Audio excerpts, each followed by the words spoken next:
Well, Amadeus, I don't know. It was a nice weekend. It was some very interesting games starting all the way back on Friday night, and it was there were some epic games over the weekend. I gotta say, wasn't a lot of them, but there was definitely some interesting games. Yeah, definitely some very good games. You know, we said the Washington Oregon was probably the marquee Hmm. matchup of the weekend, and that one lived up to the expectation. Um, Yeah. we also said Notre Dame was going to throttle USC. That was another good game. Hmm. If you enjoy watching USC lose, you know, as It you was, mentioned in the pre-show, Caleb Williams had a terrible game, but I guess that's just what happens when he goes up against a real defense. yeah. Um, it's we'll finish the Caleb here in a sec, but it all got underway actually Friday night when, and we mentioned this on the show that um, Stanford was taking on Colorado, and that Colorado, was playing well and could have, they could have clinched a spot in a bowl with a win on Friday night. We did not know that halfway through the game, when at halftime it was 29-0 Colorado, that Stanford would actually find the quarterback that they had been looking for, um, and they literally put up 40, plus points in the second half. In one half, they put up 40 points on Colorado's defense, and it was an epic game. It was a fun game to watch. I know that most people, because they're wiser than I, chose to go to bed and not watch it because at halftime it's 29-0. So why would you? But when it finished around 2:30 in the morning on Sunday morning, uh, you know, I was just happy I saw it. Now, if you ask me if would I do it again, probably not. But anyway, it was interesting. It was fun to watch. Um, the offense of Colorado was spot on, but the defense was exposed and proved to be. It's going to be problematic for them. I still think they're going to get that six or even seven wins, but it's not going to be simple. That's for darn sure. Yeah, I don't know about that, Jim. That was a huge loss for them Mm-hmm. against Stanford. Not only because it solidifies the fact that they're a bad team, really. Right. You know, the Stanford is one of the worst teams in the Pac-12. They Right. blew 29-0 lead. The offense may be very good on Colorado, but the defense is not, as we've seen week after Yeah. week, and that's part of the reason why this isn't really Mm-hmm. a good team. And that loss had huge implications for them It did. because, as you said, they were going to be closer to a bowl game. Now, if you look at their remaining schedule, they have to go through the gauntlet. And Mm-hmm. honestly, I think they're lucky if they even finish 5-7 now. Oh, okay.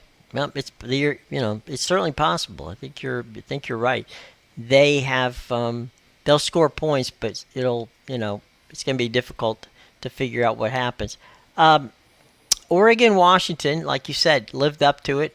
Got to give credit to both quarterbacks. They were both as good as advertised. The coaching lacked, in my mind. Dan Lanning, who's a good coach, no question about that. But he felt compelled, for reasons that I'm not totally sure why, to go constantly on fourth down and they went for fourth down five times.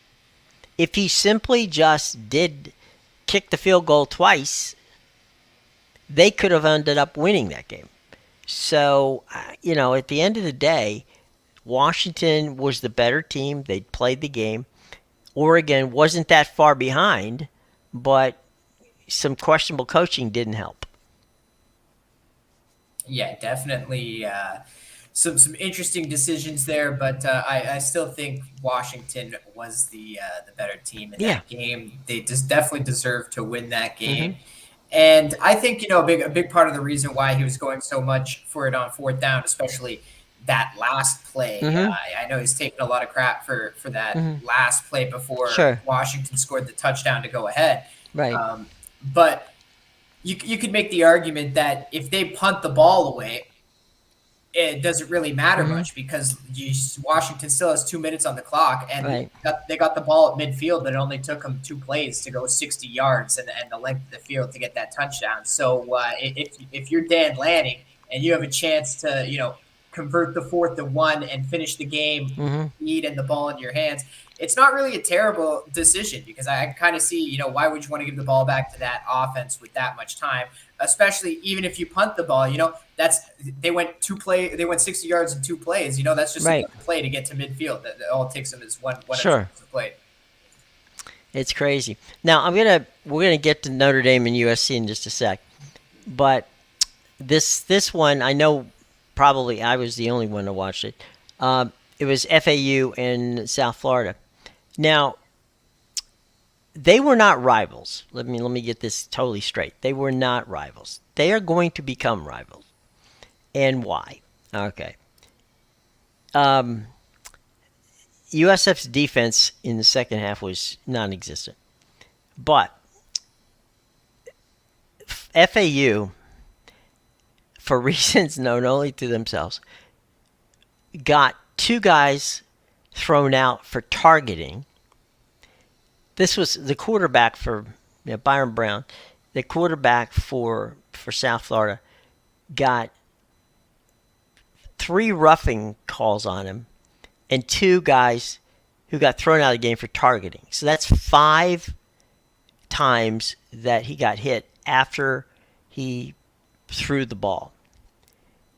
That's going to not only leave a sting, but it was Alex Golish, who's the head coach, mentioned it very frequently at the end of in his press conference. But the one thing he really mentioned was they were up 56-14 FAU, and they converted an onside kick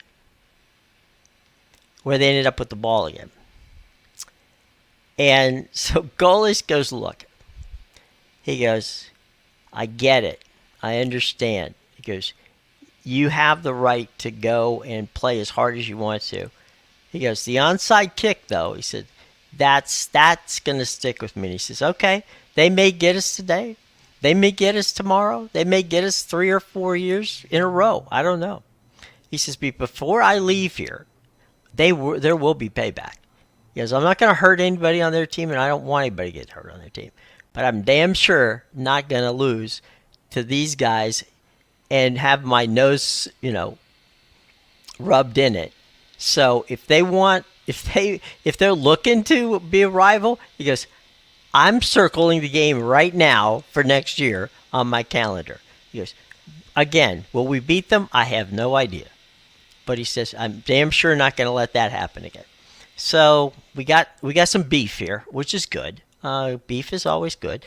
As long as no one gets hurt, I'm good with that. But it was a wild game. Anyway, on to SC and Notre Dame.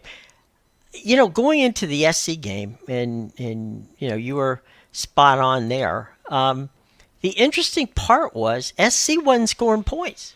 The actual defense of SC was holding them in games. And if you look at the scoreboard, which we do, they didn't do badly on a defensive standpoint against Notre Dame. It was the offense that for 3 weeks in a row has not been able to find each other. And you're talking about, Caleb Williams, who he threw 3 picks, right? And he's the reigning Heisman Trophy winner. So if anything, his stock is plummeting at this point in time.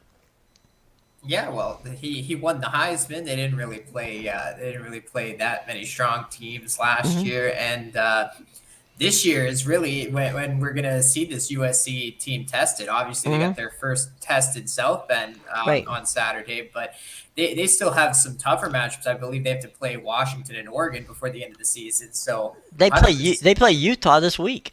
Yeah, so that's going to be these are all going to be tough Mm-hmm. things. And actually, I think their schedule just gets tougher Mm-hmm. towards the end of the season. So Yep. yeah, we're gonna find out a lot about this USC team for sure, and how good Caleb Williams really is. Well, to your point, the remaining schedule for SC, they play at this juncture 5 teams in the top 25. Now, that may not be the case, in 2 weeks now, from 1 week from now. We don't know, but they finish the season with ranked teams. They don't play a team that isn't ranked in that final grouping. So that's going to be an interesting gauntlet, as you say, to go through, because it's not going to be fun. That's for darn sure. Yeah, definitely. They're going to have a tough end to the schedule. Absolutely. Now, uh, just one small bit of business here from. I'm speaking for me, but I think Amadeus is going to chime in. The 7 people, and I don't know who they are. I don't need to know, who voted for Ohio State for the top spot in college football. Those writers, you either went to the university or, you know, or you wanted to. You cannot tell me that Ohio State is better than Washington, Oregon, hell, even Georgia. I just, I don't get it. You got your right to do whatever you want to do. They're not even the best team in the conference. Okay, Michigan's better. Penn State probably is better. So you'll get your comeuppance, but 7 people vote for no for them to be number one in the college football poll. I'm sorry, I have no respect for those 7 so-called football expert journalists that they put up there. No, don't give it to me. Doesn't Yeah, work. this is why the rankings are a bit of a joke. And you know what? That the only reason Ohio State should ever be ranked number one coming into this week is as a pity vote because they're going to lose to Penn State this week, so they won't get to have that number one spot for the rest of the season. Right. I mean, thank goodness they didn't get it, but they got number 3, and I'm not sure they could beat even FSU now, because FSU's got back the mojo. They're just beating people now, and they're beating them for style points. So you know it is what it is. But come on, guys, it's they're not that good. They're not one of the top 8 teams in my particular opinion in the country. But you do you, whatever you need to do. All right. So, any other games over the weekend that I'm sorry, in the college ranks that you want to touch on before we move on, or did we get them all? No, pretty much we hit all the ones that of interest. Georgia struggled with Mm-hmm. Vanderbilt. That's your false number one team in the country Right. that we keep preaching on. Right. Michigan continues to dominate. Maybe they do deserve that number two spot Yeah. at this point. I think they've come out since the conference schedule started Mm-hmm. and proved themselves. Alabama, they got a close win against Arkansas, so we'll Mm-hmm. we'll see what they do in coming weeks. But yeah, pretty Right. much the big matchups of the weekend we covered. Yeah, and I think in the Alabama case, it's a matter of they won. So did they? It doesn't matter if you win by 30 or 3. You still won, and they did, and so do they. They're ranked, I believe, number 11 in the most recent poll. So that's about right. We'll give them that for the moment, and they'll have plenty of opportunity to prove, you know, their worth one way or the other. But it will be an interesting situation to be sure. All right, over on the place where they get paid. Well, of course, they get paid now with NIL money, but they get paid more in the NFL. Uh, we said at the when we started, there's not a lot of games that were that are marquee matchups this weekend. But I don't think I'm again. I can speak for myself. I didn't see the 49ers losing to Cleveland, and I didn't see the Jets beating Philly. Yeah, those were some interesting ones. I didn't like the 49ers this week just Hmm. because I didn't think it was a good matchup for them. Mm-hmm. And sure enough, their offense struggled in that game. But Right. I don't know. Watching the last few minutes of that game, it was very apparent they wanted San Francisco to drop that game. There was Right. a few questionable flags in there when Mm-hmm. the game pretty much would have been over. Right. Fourth down.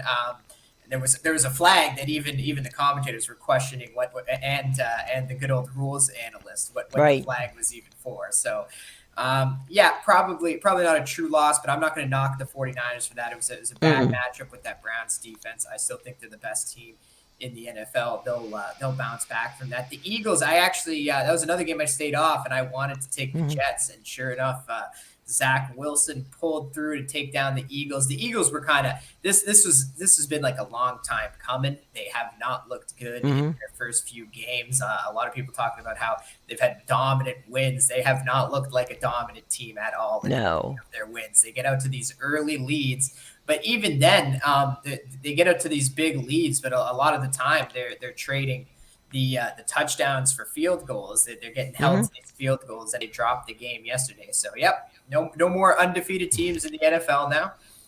Going on.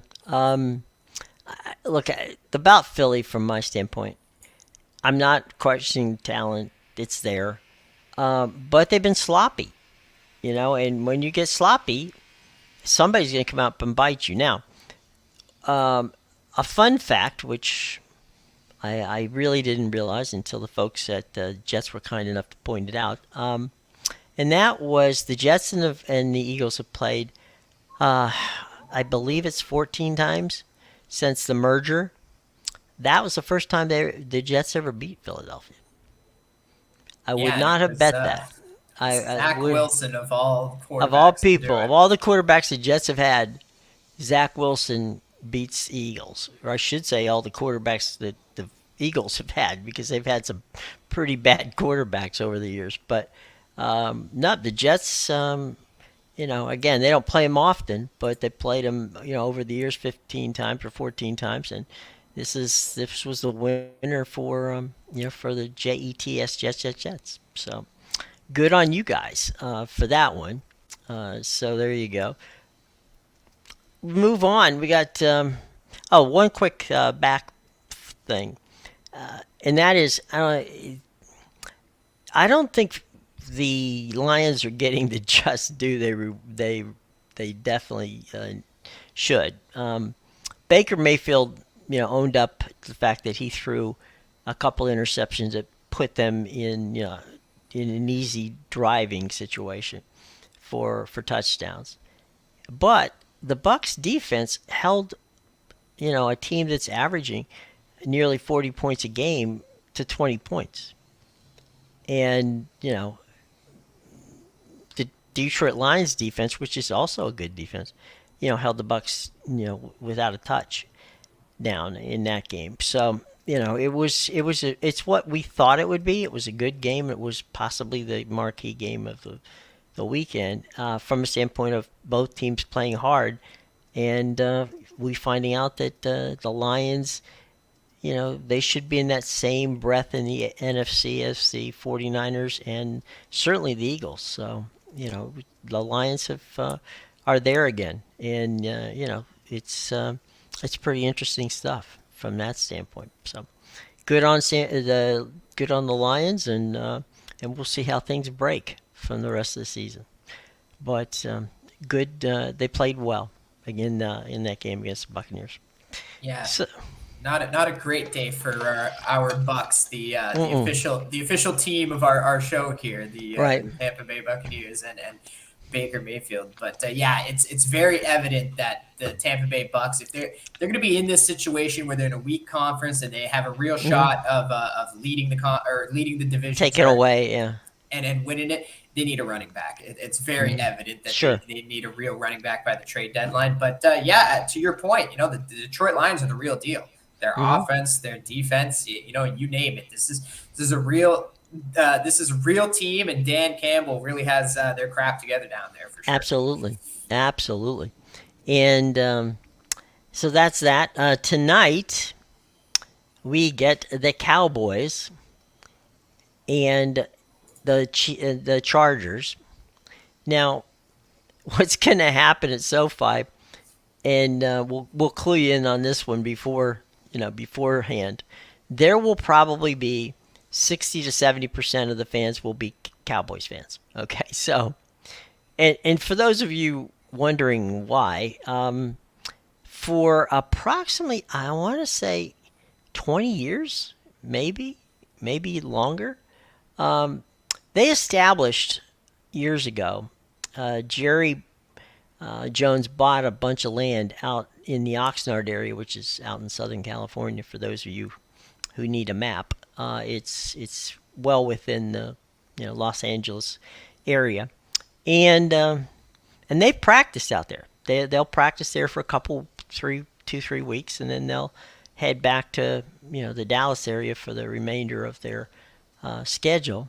But so they've got, Dallas is one of those teams that has a national following regardless, but they actually have a pretty good following in the LA area because people used to go out and watch watch them train, and still do for that matter. So and the Chargers, since they moved from San Diego, have constantly been the other team in their own house since they moved to Los Angeles. So it's not going to be something that's going to surprise them. It's not that they're going to be, the guest in their own home. But it will be interesting, I think, to see a Chargers team, which isn't bad, taking on a Dallas team that got thumped last week, and we'll see if they can bounce back. Your thoughts on tonight's game? Yeah, I think we finally got a good primetime matchup, Jim. I know a lot of people have been hard on the Cowboys after that awful loss to the 49ers in primetime last week. But we've established that, the 49ers are just a good team. They matched up well against the Cowboys. I expect a much better effort from the Cowboys here, with a chance to bounce back from that embarrassing loss. But yeah, a lot of people had this Chargers team to win the Super Bowl at the beginning of the season. Right. So finally, we actually get a good matchup. Even though last night's was pretty good as well. If only the Giants could finish off that that last drive to cap off what was a wacky Sunday afternoon already. But 100% after seeing, we had a clunker on Thursday, and the Broncos managed to keep that close. They didn't cover in the end because of a late field goal, but 16-8 isn't really, or 19-8, sorry, isn't really is really a screamer to me. And that game last night looked terrible on paper, but obviously, Brian Daboll going back to the Bills, he knew how to stop that offense. So that was a much more competitive game. But now we're finally just getting two good teams on the Monday. Right. So definitely, this would be a good prime time. I saw Justin Herbert in an interview that he had done over the weekend, and he basically said, "Look, we need a signature win for people to believe that we're really, that we're there." And he said, "I can't think of a better way to do it than on a Monday night and beating the Cowboys." He said, "If we can pull that off, that would be the signature win that we need for people to take us seriously." So is that really a signature win, Jim? See, I disagree with that, because if the Chargers beat the Cowboys tonight, you're just going to hear the same thing we heard after the 49ers game. Oh, well, the Cowboys are just crap. Okay? Well, that's the nature of how it works. I mean, he doesn't get to dictate the narrative. I mean, he wants that to be what's said, but But that's what I mean. If you want a true signature win for your team, Justin Herbert, go beat the team that's going to lead the division at the end of the year, Kansas City, because that's the team you see them twice this year, and that's the statement win you need to show you're the real deal. Because beating the Cowboys means nothing if you lose twice to the Chiefs and lose the AFC West. What point did you really prove? Yeah, you proved that you could beat a team that, as you said, the next day people will be saying, "Oh my God, they're not even close to being as good as we thought they were." So yeah, you're not going to control the narrative, and the best way, as always, to prove that you're the best is to win your division and make the playoffs. So they have that capability. Now they just have to go out and do it. It wouldn't hurt them if you want a little few style points on the resume. It's not going to hurt you to beat Dallas, okay? But it's not going to make or break your season if you don't. You know, Oh, it's I agree. Definitely, like it doesn't hurt to. Obviously, you need to win this you got to game. win out every game you want to play. Sure. But my point is, this No, isn't the signature win you need. no, you're If you right. want to start talking about signature wins, beat Yeah, the Chiefs. They're in your division. They right, win it every year. That's the team you need to get through. That's a signature win. Beating the Cowboys is great, but it means nothing because you're not going to see that team again unless you get to the Super Bowl. right. And You and the both have. funny and the funny thing is, on your point, they consistently have trouble talking to Chargers, not just with the Chiefs. They, historically, both Denver and the Raiders have given them grief. So it's not just beating a Dallas team or beating, for that matter, a Chiefs team, which you do have to do, but you have to dominate your division, and that would be a very helpful thing to do for you. I know that Miami did it, yesterday. They had every reason to spit the bit, and they started slow, and it looked like, that they were going to get trapped. But the second half, they cranked up those Maseratis, and away they went. They didn't have any problem with that. But yeah, you're 100% right about, is it a signature win? No, it's just because one side says it is doesn't mean that that's the way it goes. But anyway, onward and upward, Mr. Herbert, and you and the gang go out there and do your best, and we'll remark on it tomorrow whether it was signature-ish or not. Baseball, the MLB, man, the Tigers. I can't believe the Tigers. I mean, they just keep on keeping on. Yeah. Yeah. I said the Tigers. I meant the Rangers. What the hell was I thinking? I figured Sorry, you meant guys. the Rangers, but yeah, another win last night, and they just continue to roll. Who would have thought? But we also talked about how Houston had a losing record at home during the They do. regular season. Well, here's a number that is amazing and very impressive, frankly. In his last 15 games as managing playoff in the playoffs, Bruce Bochy is 15-0. He has not lost, and that includes 3 trips, to the World Series and wins for the San Francisco Giants. So you gotta give it to Bruce. I mean, his there's a statistic, and these are kind of like fly under the radar. They're very geekish, so indulge me for a moment about geekdom. Um, Bochy's starting pitching and relief pitching. Now, forget where we talked about what he's done in October, but you go back to September, and every team that Bochy's had in September has cut 1 point off of their ERA, both in the bullpen and the starting pitching. So that means when everybody else is pitching seems to be getting worse because everybody's tired, for some reason, Bruce Bochy is able to dial it up a little bit and get his starting pitching and his relief pitching to get even better as you were going to the playoffs. And that's incredibly counterintuitive to how it's supposed to work.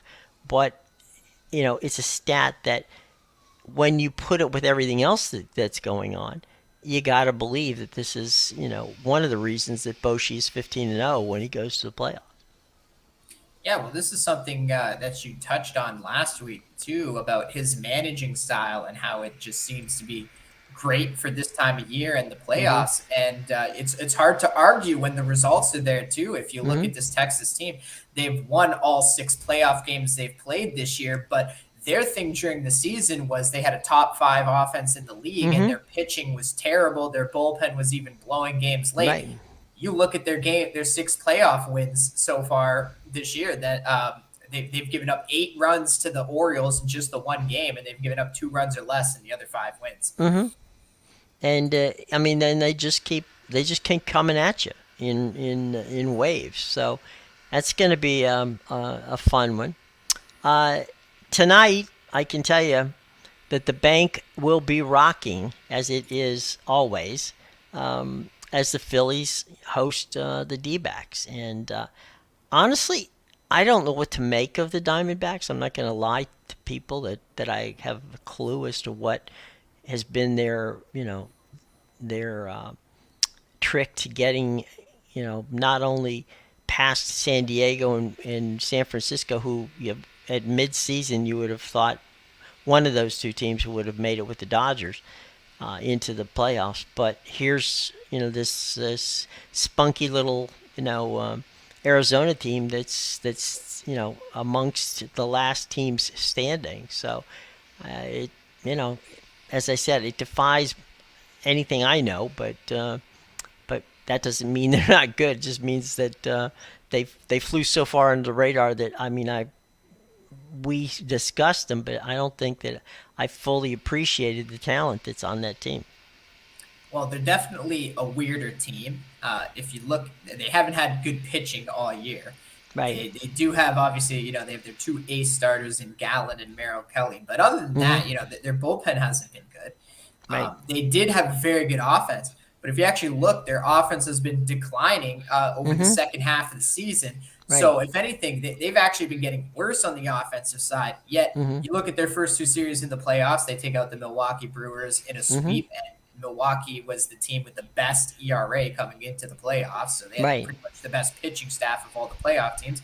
And then in their last series, they sweep the Dodgers, who had the best offense in the MLB behind the Atlanta Braves, who Right. also got eliminated. So this is they've done it all. They took out the team with best pitching, and they took out one of the teams with the best offense. So very wacky Diamondbacks team for sure, but they're gonna have just as tough a test in this round. Well, and look who's the twos. All of those amazing pitchers on Atlanta, and the last two men standing who will pitch tonight and then tomorrow is Zach Wheeler and Aaron Nola.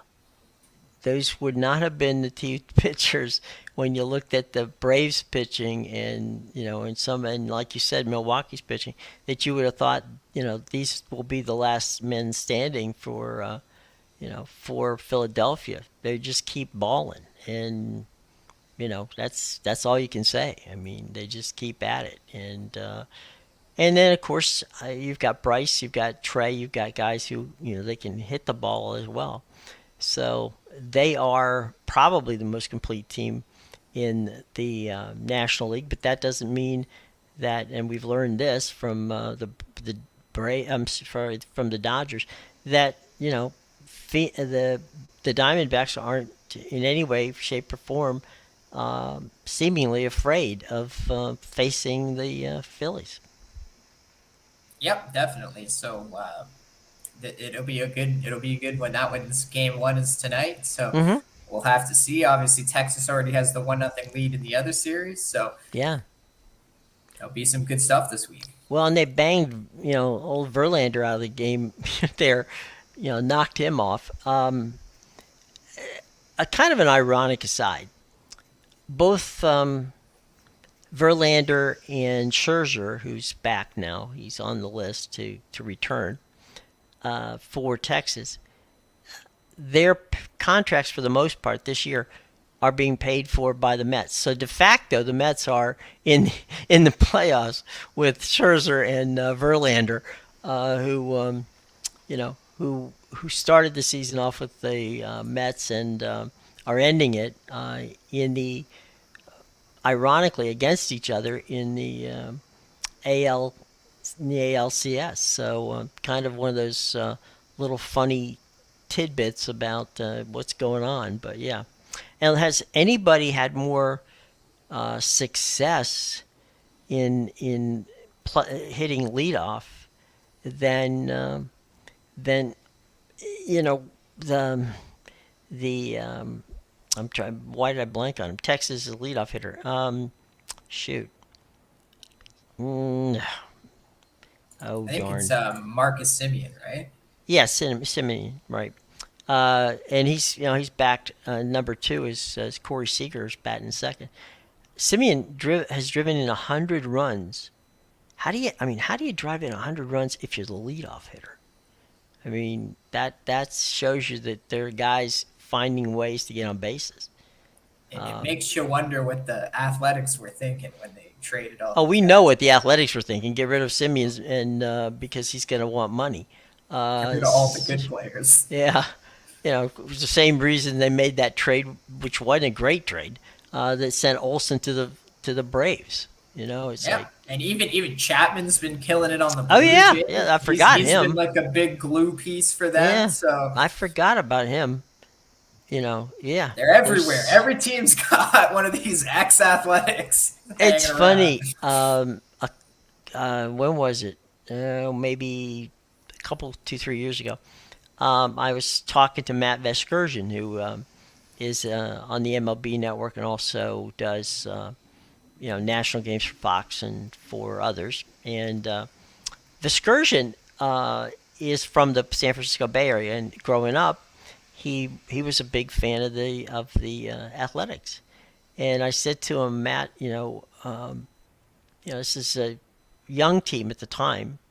I said, is there anybody? And he didn't let me finish the question. He said, Marcus Simeon. And I said, so before we even asked the question, before I finished asking the question, you're telling me Marcus Simeon is the best player, on the field. And he goes, he's a star. He is an absolute 100% star. And I'm like, okay. And he's right. He was 100% right.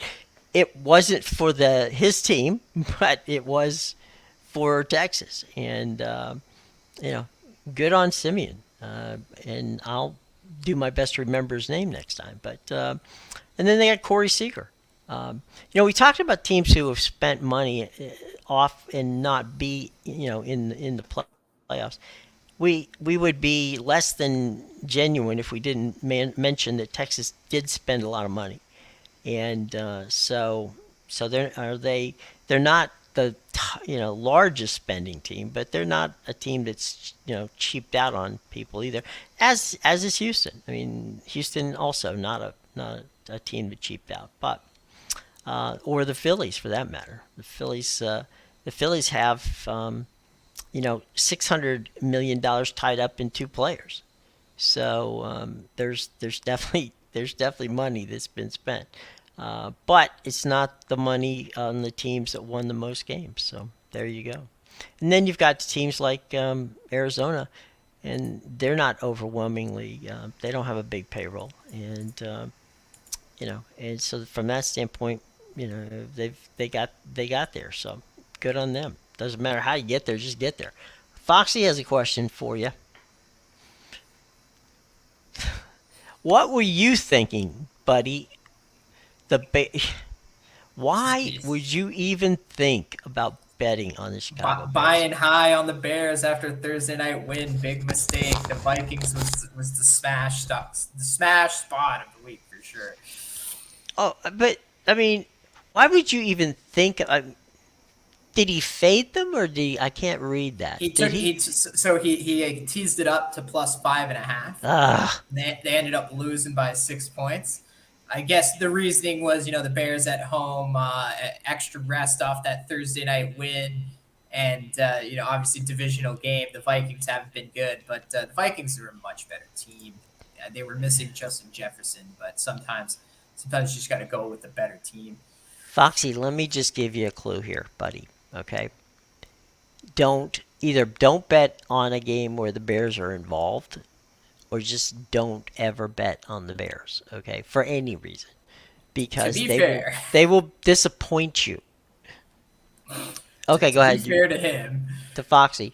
Yes. Fields did get injured during the game, and they had to throw True. in Bajent, who was a rookie, and Mm-hmm.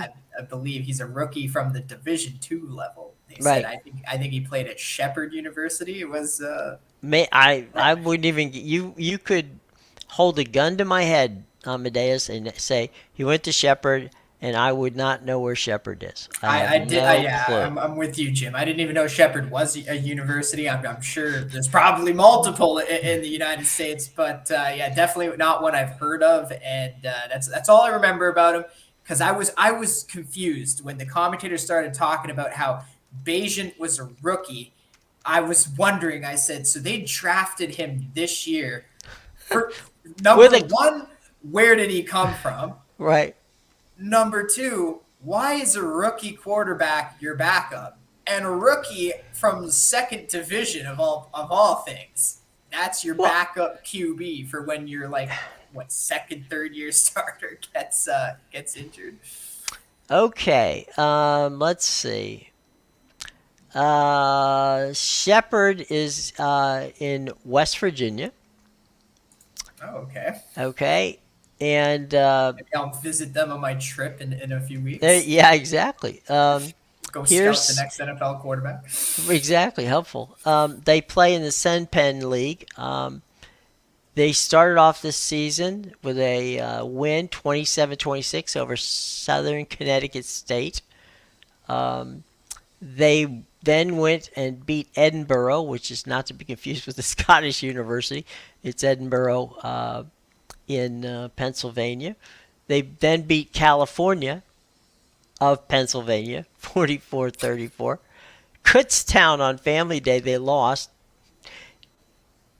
Number one rule: don't ever, bring in a good team when you're playing, in your basically your homecoming. It's not a good idea. Could have used Bajan for that one. Could have had him back. Yeah. They beat Shippensburg. So yeah, these are all the schools in the you know in that PSAC league in Pennsylvania. They still have East Stroudsburg State to go, Bloomsburg, Westchester, which is their homecoming, and then Mercy Crest Military Academy, which is the game that's their deal. So that's where it is. It's Shepherd's is in Shepherd's University. I mean, sorry, in uh, in West Virginia. So And every school in their conference is apparently either in the UK or some form of Eastern blank state, Southern blank state. the what we like to call in the business the directional schools. Pointing in subdirection. I thought the weather would come into play. Just for the record, Foxy, just to help you out here, buddy. Um, it gets colder in Minnesota than it does in Chicago. So Minnesota wouldn't have necessarily been that bad. Um, They also play so, in a dome though, so they're a fake well, they North do, they game do, up in Minnesota. they do, but they do practice. They have a practice dome inside, like most NFL teams do, but they are certainly not a bad team. Outside in But look, I see what you're saying. If you thought it was going to be sloppy, anything can happen, and certainly with a quarterback like Justin Fields, who is a running quarterback, usually when it's a sloppy mess, the quarterbacks that can have escapability do help. That does help. So my guess is that I could see your logic, Foxy. Let me just put it that way. Now, a couple of quick things about Shepherds, in that. Um, it depending upon there are some guys who like to go from a D1 to a D2 school, and in that, and they kind of fly under the radar. Probably the most successful one of recent years would have been Joe Flacco. Flacco came from Delaware, but Flacco was at Pitt, he got beat out at quarterback. He decided he did not want, and there was, remember at that point there was no portal, so he decided he wanted to go and play, um, and you would have to wait out a year. That was what the old rule was. So, but if you dropped down a level to D2, you could play.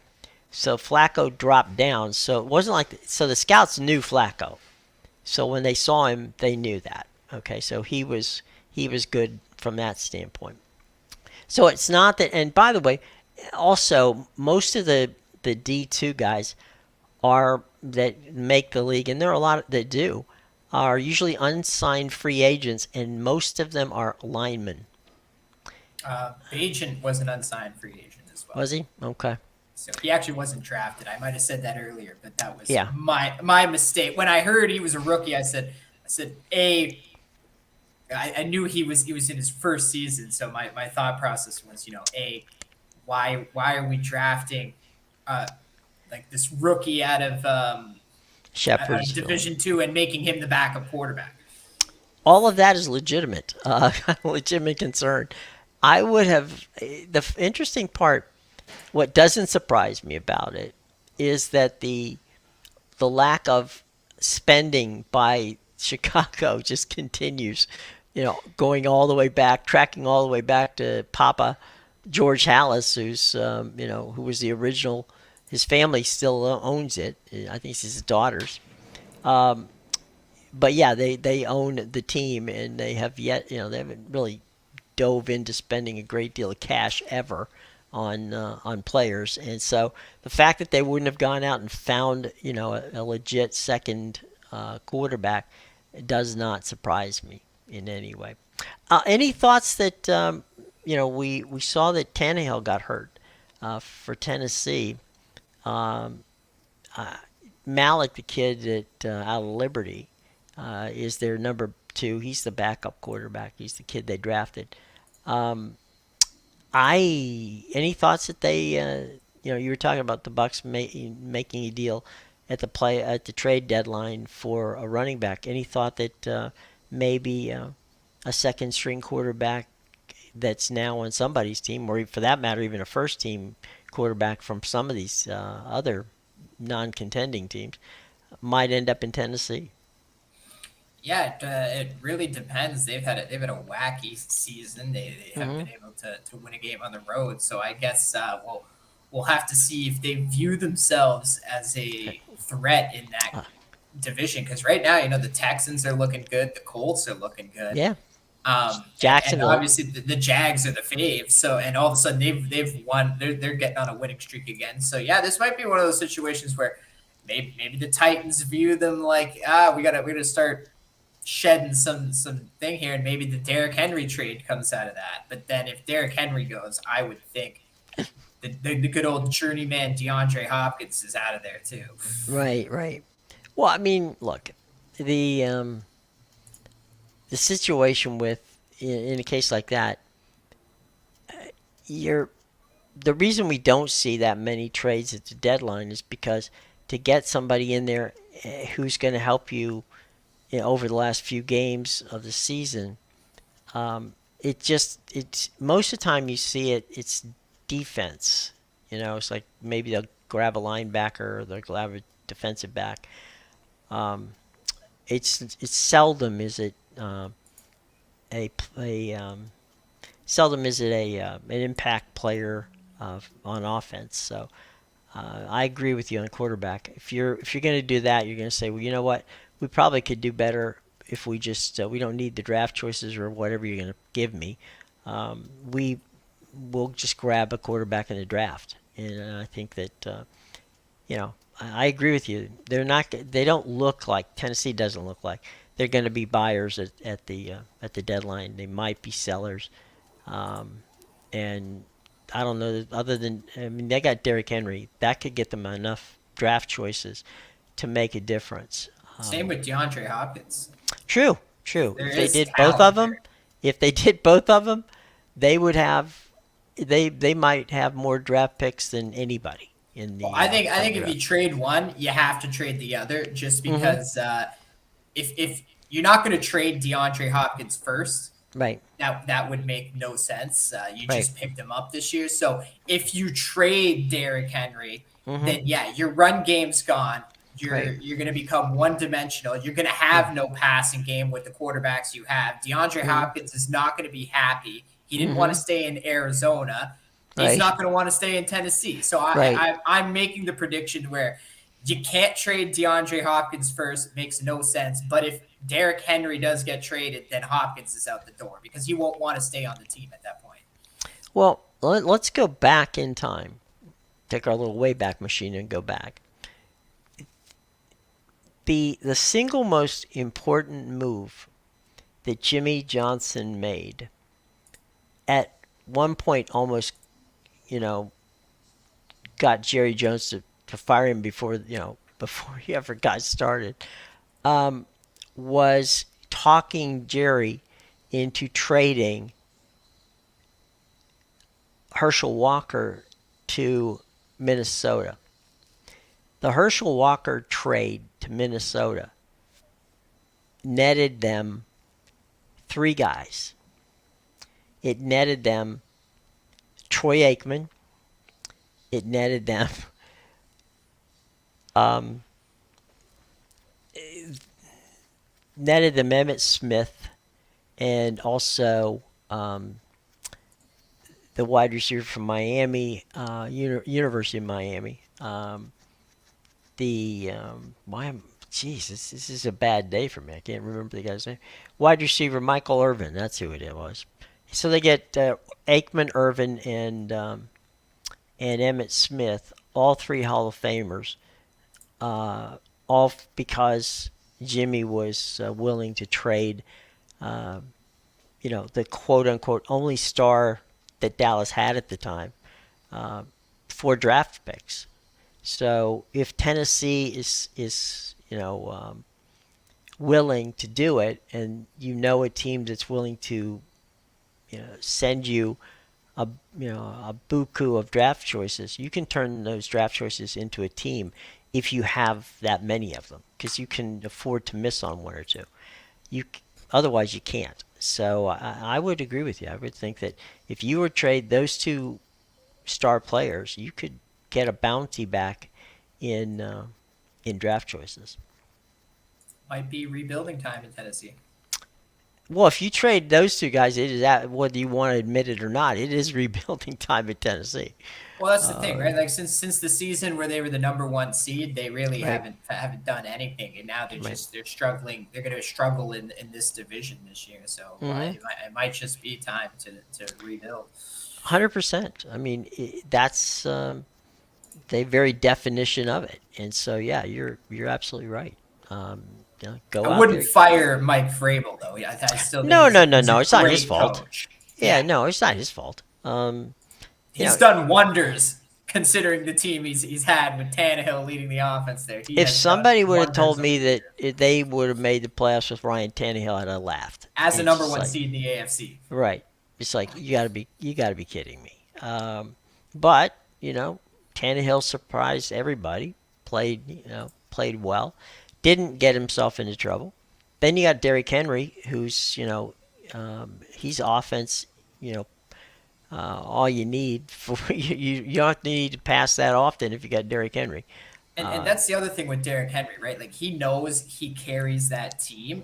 Yeah, And at some point, he obviously had that injury a few years ago. He's getting older. At some point, he's got to start thinking, I want to be on a contender. right. I want a ring. Send me somewhere. The the only thing, and I don't know this, and I will look it up so we can have it tomorrow.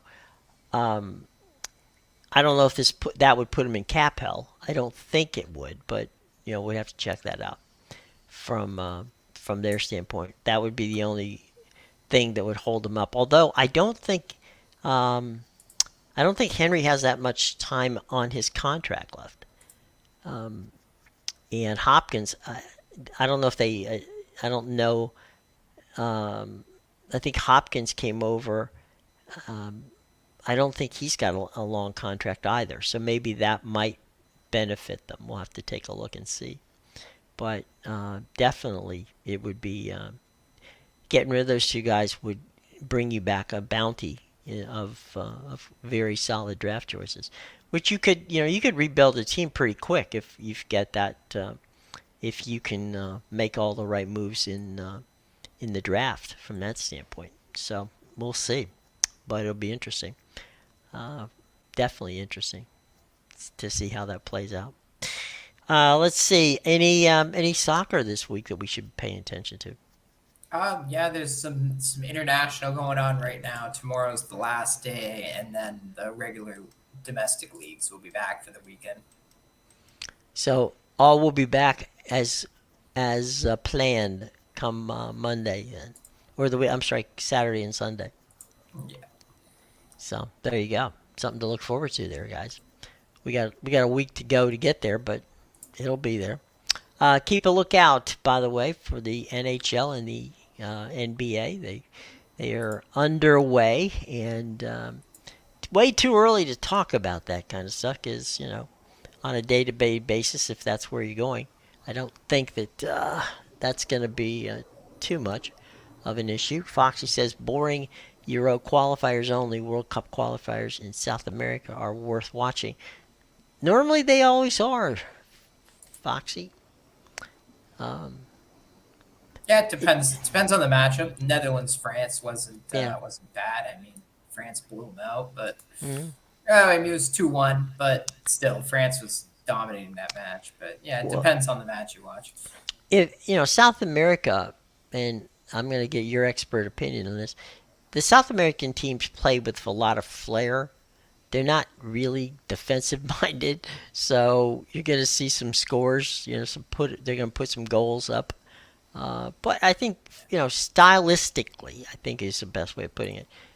I would say that watching South American soccer is a little more entertaining necessarily than Euro soccer, but it may just be a point of personal preference. Yeah, you definitely get a lot more wacky bounces. They're not afraid to shoot in South No. America, so it leads to like interesting rebounds and things like that. Because normally, in Europe, they wouldn't even take that shot with all the bodies, not even try to get the ball through. But in South America, there's more space. You're Hmm. right. They don't defend the same way. They don't tighten up the box, and it leads to more Right. space. It leads to more awkward shots from far out, and then yeah, there's just get some wacky bounces at the ball sometimes. Well, and you also get some, what in essence, is a fast break. You screw up on making it, trying to score, and then all of a sudden, if you're not playing defense, they're on their way back there, and they got numbers, and you're wondering what the hell just happened, and that's what's going on. Venezuela, best chance to make the World Cup. That's interesting. I really didn't. I really didn't peg Venezuela as one of those teams, but you're there, so I'm deferring to you, Foxy. In that case, that's Have you been on Venezuela? No, I haven't watched too many of their matches. Hmm. I I don't I really don't know much about them, but I trust you, Foxy. I don't trust you with the Chicago Bears, but I definitely trust you with Venezuela in that regard. That's definitely it. All right, bud. You've got some stuff I think people want to see. Yeah, make sure you check out my premium plays at bigal.com, picadvisor.com, and theinsidersroom.com. I got one up for Monday Night Football tonight. I also have a baseball play up that you can go get, and I'll have tons of soccer and football moving forward. Obviously, basketball soon, the college Hmm. and NBA. So we'll be getting into that, and yeah, go check that out. All right. Get there right after the show. It's in the show box below. And go and invest wisely with Amadeus. All right. Okay, gang. Thanks for joining us. We had a fun show just reflecting back on the weekend. There'll be a couple baseball games to talk about tomorrow and a football game. So we got plenty of things to chat about tomorrow. So enjoy yourself. May all of your bets be winners, and we'll catch you tomorrow. Take care, everybody.